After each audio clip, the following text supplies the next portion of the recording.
I want to say this because I want to share this with the public because I think this is interesting and important in light of the things that these males came on and they were commenting on my video. They're talking off the top of their head, trying to be smart Alex and whatever else, and some of them were very rude.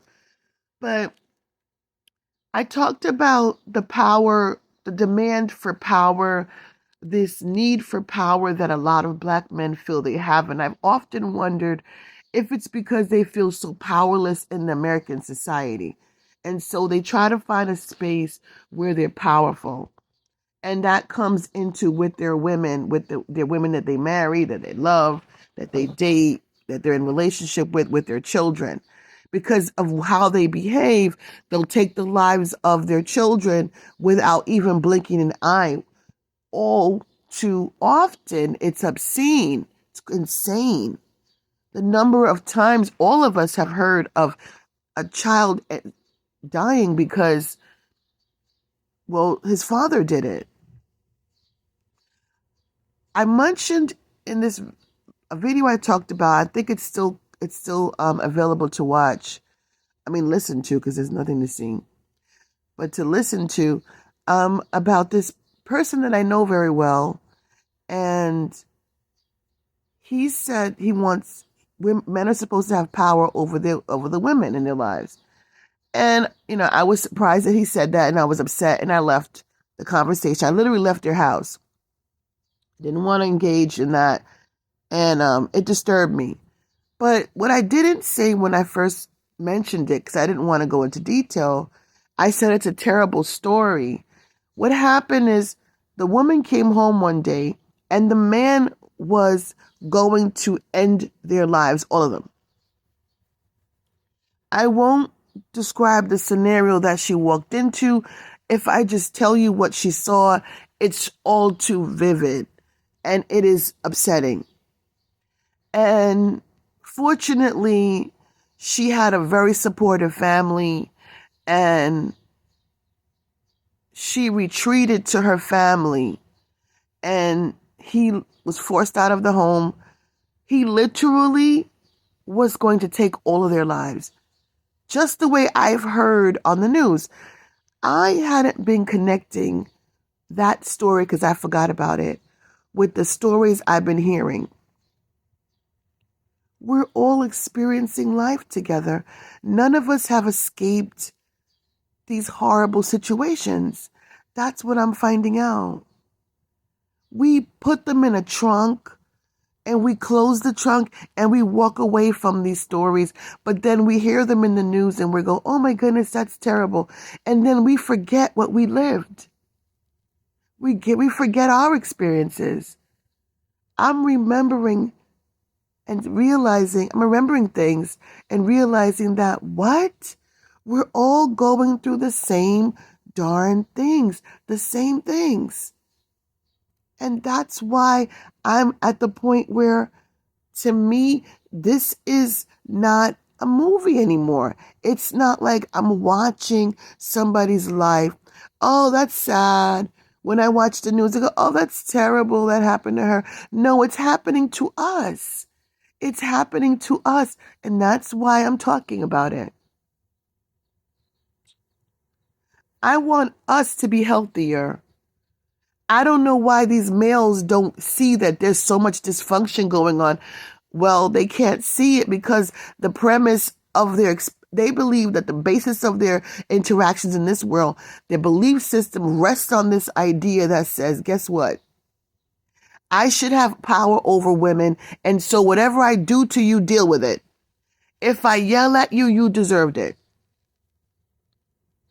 If I took your life, you earned that, because you shouldn't have did what you did.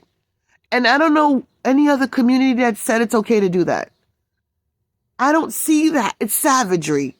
I don't see that in other communities where they think they have the authority to end a woman's life, and it's okay because she was seeing another man and I wanted her for myself, but I was abusing her and she didn't want to stay with me. Well, she just moved on because she wanted to, and she doesn't have the right to do that. So I'm going to abuse her. I'm going to do what I want to do to her. This is the power that I'm talking about, and it's a real thing. It's real.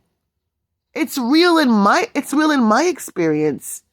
Besides that story, it's real in my experience. It's real. It's not something that I'm making up because I'm angry. I'm not angry. I'm using my mind and my intellect, and I'm observing and remembering, and I realize that these men are unhealthy. This community is living off of toxic values. I'm not talking about American. I'm talking about black. Huh? Oh, yeah. It goes all the way back to Africa. Oh, yes, it does.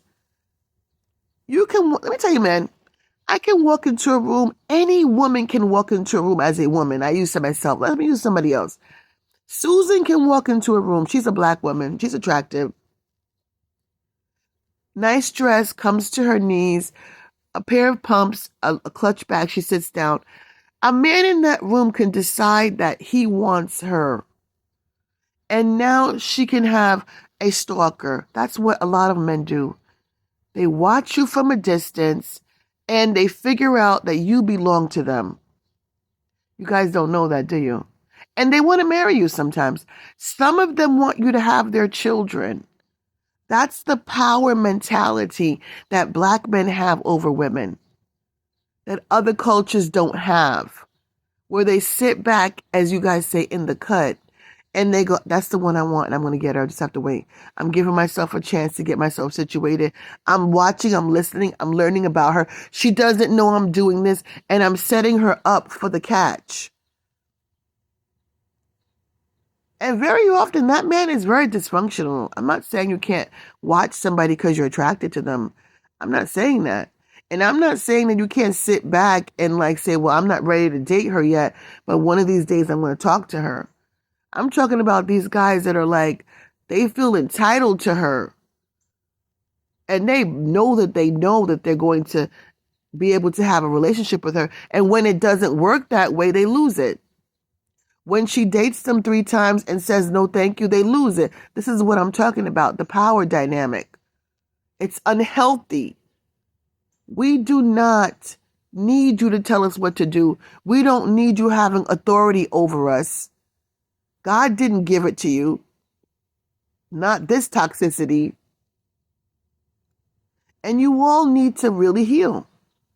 But I have no say in that. But I do have a say about where I put myself, okay?